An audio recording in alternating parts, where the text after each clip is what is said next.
everyone, it's Annette Green. Welcome back. It is week 17 in the year of 2024, and every week I'm sharing a crafty video of some sort.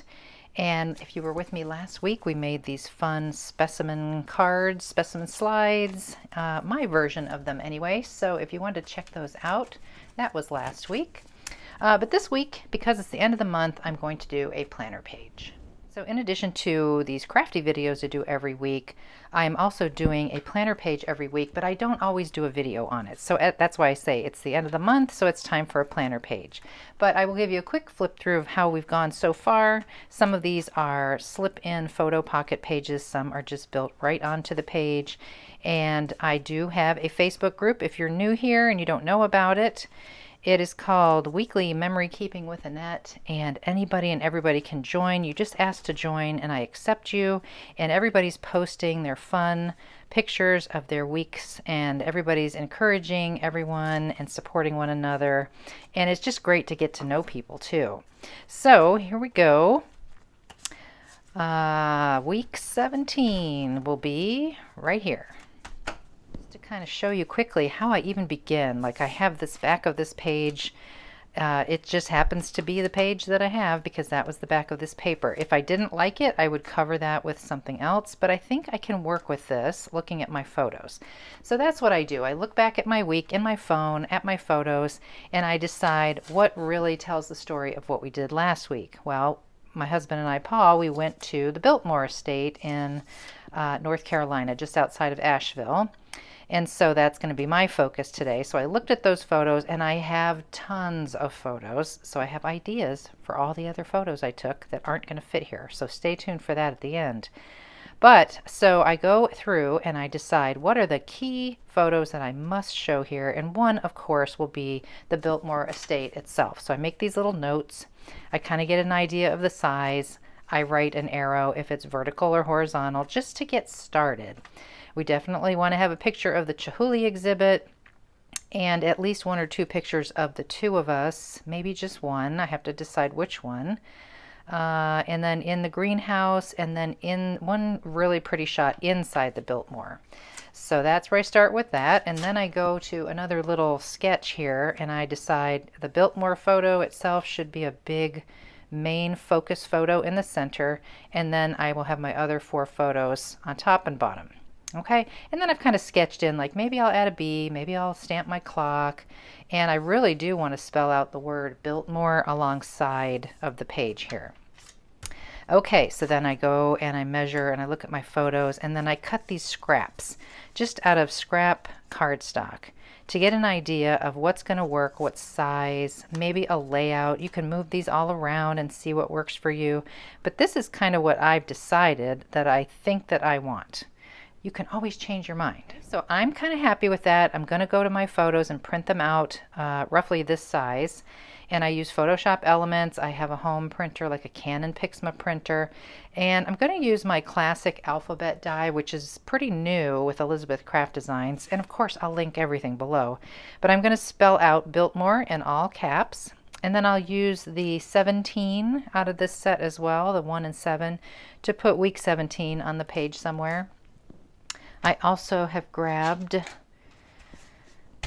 a die that coordinates with a stamp here. So the stamp is the Love and Roses. There's the bee. I think that I can work into the layout. And so there's a die that matches that bee here on my layered butterfly set. This is 2134, not to be confused with a brand new layered butterflies in plural from Angelica that just came out. So be careful if you haven't bought this yet. I will link it below so you don't grab the wrong one. Hers is lovely too. It's just different, and it's the name is very, very similar. So that's what I think that I'm going to use, and there's my little clock there that I think I'm going to use. And so to go with the clock and also with the numbers, I have grabbed my circles, banners, and ribbons die set. I'm going to use a couple of circles, I think, to kind of tie in a circle thing around here. And then finally, I'm not sure if it's going to work or not, but I just kind of think that I want to try to incorporate one of these really fancy borders stamped somewhere on the page. This is from CS352, my travel and postage stamp set. So that's how I began, just kind of getting a plan going, grabbing some things. Some things could get eliminated, you just don't know, but that's how you get started. So I'm going to go to my printer, I'm going to print out these photos, and I will be right back. All right, here we go. This is how they look. I just print them on an 8.5 by 11 sheet in Photoshop Elements. So I will cut these out, and I have decided that I'm going to put a photo mat behind each of them, which will all be the same, and that's this creamy kind of off-white color. It kind of goes nicely with this background, and it definitely is compatible with all my photos. And yes, believe it or not, I do save the excess of the photo paper because sometimes I want to print just a few photos, and this is 8.5 wide, so it fits in my printer. Okay, so now I have my photos on their little mats, and I do make the mats very skinny, just about 1/16 of an inch, just so they don't, don't have to overpower the page. But stand out. So this is how this is looking. I think that's how it's going to go. We shall see. Okay, so now I have to decide on the color that I want the Biltmore to be. And I think I'm going to pick this nice dark green color, like to match the grass. And this is where it's pretty handy to have a die cutting plate that is magnetic, because although I'm pretty sure I'm just going to use the letters, sometimes you get surprised and you like the negative better. So I do that oftentimes with my numbers for my weeks as well. Just keep it just in case. So this does need to scooch. And I am trying to keep it fairly straight, and I'm putting these really close together. So the trick will be just to get them from jogging around on that magnet. So I may have to put a little piece of tape here and there, but really, really close together so I can get the whole word. I will tape this L, it wants to jiggle. And then I'll cut this out and we'll take a look at what I'm talking about as far as using the negative or the positive. Okay, you can see I put a few pieces of removable tape on there. I am using my Anna Griffin Empress Mini. Okay, I don't have anything stuck down yet, so this will probably go here, this here, this here. And then you see the Biltmore, it's there. It's a little hard to read now that I see it. The background is competing, so it's very hard to actually read the words. So I have to make a choice. Do I still want to use the green letters, but just put maybe a border back there that helps that stand out? You can see that if I just, put something in behind that, that would help that stand out. I don't know if I want to do that. So now we have the negative, and of course I've saved all the little bits, in between these open letters. So I've got those two parts for the B and the R and the O. Now that could go here with perhaps this behind it, and then it doesn't take up the whole page and overpower that whole left side. That is a possibility. So I need to think it through and see what I like best. Okay, so there is one more option as well, but I'll show you this. This is how it looks when you put it together, put your little light background on there, and that's fine, that's great. Surely stands out quite a bit. I just don't like that it just kind of squares off, and I really didn't want the border to go up and down the page all the way. So even though it's still a little, it doesn't stand out quite as much, I just think I like this being very subtle. But I did put a little drop shadows by cutting the same letters, of course, with that lighter cardstock and just offsetting them slightly. For now, I'm thinking that's going to be okay. I could still change my mind, you don't know. But that's a step in the right direction. It's best to get your planner page out of your planner. I don't know what took me so long to realize I needed to get it out of there. I was just having a thought.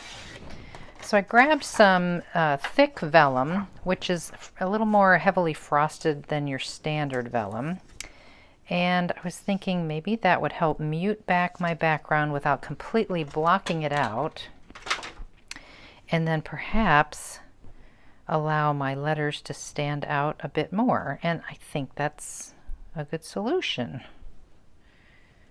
I believe. What do you guys think? Yeah, I think that's going to help it quite a bit. I mean, it really stands out comparatively. So that's what I'm going to do, and I'm going to do it all the way up the side. So because my letters measure what they do, this was 7/8 of an inch wide, and I cut it at the 8.5, so I'm going to have to cut off about 1/4 of an inch off of here. Okay, I grabbed some double-sided adhesive sheets. I'm going to cut this a little bit bigger, like 1 inch, because sometimes you get askew. Maybe I'll go a little bit further. You can always trim it later if you go kind of crooked. Sometimes I go crooked, so this is what I shall do. Peel this brown away. Make sure the sticky is on that side. And I don't peel the whole thing away. It's very sticky. And this way, you know, you don't see a particular line of glue or tape because it'll be completely on the back side. And hopefully I got that on there straight. Okay, so all I have to do now is just kind of burnish this really well and trim around this extra tape, and then we can peel and stick this piece down. Okay, we'll see if I can do this in front of you all. You never know. So we'll get that started. I burnished it really good with a bone folder, and I'm going to turn this around so I can see it up close to me on this edge, so don't get crooked. I still have to trim off the excess. I just figure it's better to do that later than beforehand, just in case. Okay, so that just kind of frosts that back a little bit, quite nicely. Okay, and then you definitely want to burnish this really well so it doesn't come up on you later. So I think that's kind of a nice solution. I think it helps a lot. Let's see. Let's put it back on there. Yeah, I just feel like I can see it so much better. I hope you agree. Okay, I'm going to get my photos on here. I'm going to start putting my letters down. Okay, I'm pretty happy with that. Just remember, if you're spelling out words with an alphabet like this, you definitely want to get your letters nice and close together. It just has such a much more pleasing look than having them very spaced out and gappy. I mean, if you look at any word anywhere, they're always nice and tight like that. Okay, so I have my photos on there. I've got my Biltmore on there. It's looking pretty good. You can read that really well now. So now I just have to work out where my 17 is going to go. I still have my clock and my bee. And of course I have, you know, just thrown out the idea of doing the border stamping. It's just not going to work on this one. So I'll save that for another time. So let me work out a plan for those little bit of embellishments here. Okay, I have decided on circles, and I've used this cream color and also a blue that kind of matches my sky and a couple of the other things that have blue in it. I have my 17 mounted on that one. I have my stamped clock on that one. And I die cut the bee, and I'm just going to put it on this nested circle here. So we'll get those on there and trim that out. And you may notice that I have all 3 circles going off the edge, and I do that on purpose. You know, that there's something about things that go off the edge that make that a little more interesting than trying to contain everything on the page. Now, of course, we are going to trim this. You could leave it hanging off if you wish, but I wouldn't recommend it. Especially in this part here, you wouldn't be able to open and close your, or turn your planner page, so that one doesn't make sense. But sometimes you can let things hang off the outer edges of the paper. I'm just choosing not to. Okay, that's looking pretty good. Okay, so we're going to get this into our planner. And that's the end of April. Next week when I do my next one, it won't be a video, of course, but it will be the first week of May. Okay, so now let's talk just quickly, if you want. Join me as I show you what I want to do with all the pretty, beautiful pictures that I took on the grounds at the Biltmore, inside the Biltmore. We took pictures almost in every room. You know, you can't possibly fit that on a planner page, so what do you do? Okay, so if you have followed me for a while, you know that I'm very fond of these little traveler's notebooks. These are little passport-sized traveler's notebooks from Elizabeth Craft Designs, of course, and I've decorated some covers, but I do this usually after a trip. It doesn't matter if it's a big trip, a cruise, long or short trip, but I have always done this. I use my little selfie printer, and I've used these flip flaps.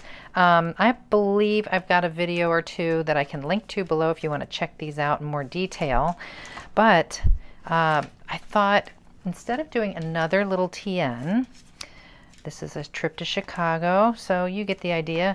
Instead of doing another TN, because I'd have to start from, you know, scratch, I just created this mini album, which I will link to. It is a class in my Etsy shop, and it's already made for me. Mine is done. I actually have two.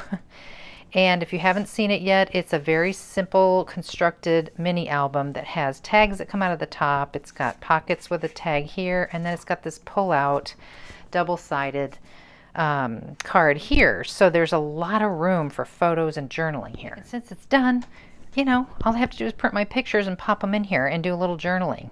And of course, I'm not going to do all that now, but I thought I would do just a few and show you. But look at this. So I got this left over, right, from experimenting earlier. That fits and matches so nicely on my spine. So when it's on a bookshelf, I can immediately pull that and know that that's from our trip to the Biltmore.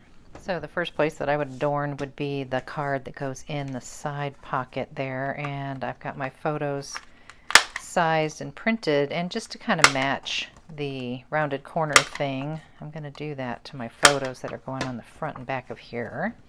So I'll put that one there, and then this one will go on the back. Okay, so there's that. So that goes in my little side pocket. Of course, I would do some journaling here about some of those photos, and on your tag here, you could pop a photo. No mat required because you got that pretty background paper. And then also, because I need room for all these photos, I have matted this one because it's just going on the back of this white. And you know, you can come back and adorn and do all kinds of stuff, but you get the idea. Like if you have mini albums that you've made, or if you wanted to make this one, which is super easy, it'd be great to have on hand for, maybe you don't know what it's going to be for right away, but eventually down the line when you take a trip or do something, then you can use it. So you can also put something either over this. If you don't have a lot to say in the way of journaling, you could use the front of that, but I am going to journal, so I'm going to put the photo on the back of here. This one doesn't need rounded corners because my little insert is not rounded, but I would just pop this on here. Again, no photo mat needed because it's all set to go on that pretty paper. And then finally, like this I wouldn't put a photo on unless I had a small one. So, you know, like this small one of the Biltmore, that'd be perfect right there. That's probably what I'll do. And you could also, even to buy more room, you could put a photo behind your tag or your journaling spot that goes in there, so that when you pull that out, you see another photo surprise sticking out back there. And then in this space, you would have a much larger photo. So you would just want to measure this area, maybe do a photo mat on this one, see how it looks. But you get the idea. So I'm going to spend a couple of days getting all my photos printed and get them in here. And perhaps share with you when it's finished in a week or two, hopefully. And I got to get this on the spine too before I forget. So anyway, that's it for me today. You saw this and we did our planner page, and I hope you enjoyed it. I thank you for joining me, and if you're new, I welcome you. I've just jumped up to like a little over 25,000 subscribers out of nowhere, so I thank you all for that. If you haven't subscribed yet and you would like to, go ahead and do that, and you can hit that bell below and you'll always get a notification when I do a new video. So thanks for joining me. I'll see you next week in the next crafty video.